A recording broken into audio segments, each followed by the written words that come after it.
Florida's Volusia County, before it washed away last week, Trip Valigorsky's oceanfront home in a close-knit neighborhood in Volusia County, Florida, had been in his family for almost 15 years.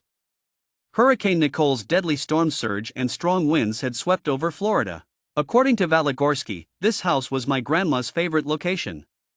Here were some of the nicest times with her. Valigorksy is just one of several people whose homes in Wilbur-By-The-Sea's community were harmed or completely destroyed by the hurricane. Homes can be seen in county video being turned to ruins as Nicole's waves batter the coastline.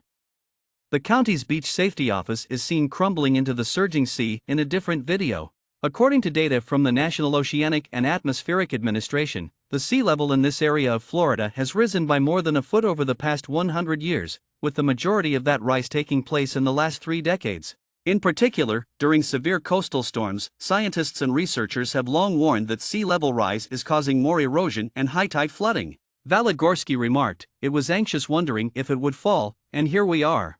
As the storm grew worse on Wednesday morning, Valigorsky made the decision to pack his essentials and his dog and leave the region.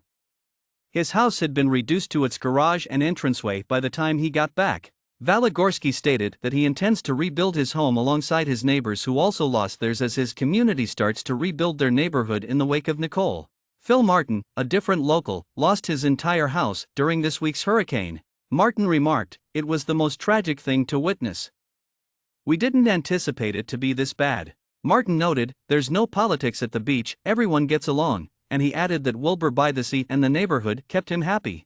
"With this one, everything happened really quickly," he remarked. "However, we will rebuild because we have this." Martin's neighbors' homes and the location where a seawall was constructed behind them were both impacted by Hurricane Ian's storm surge just 6 weeks ago.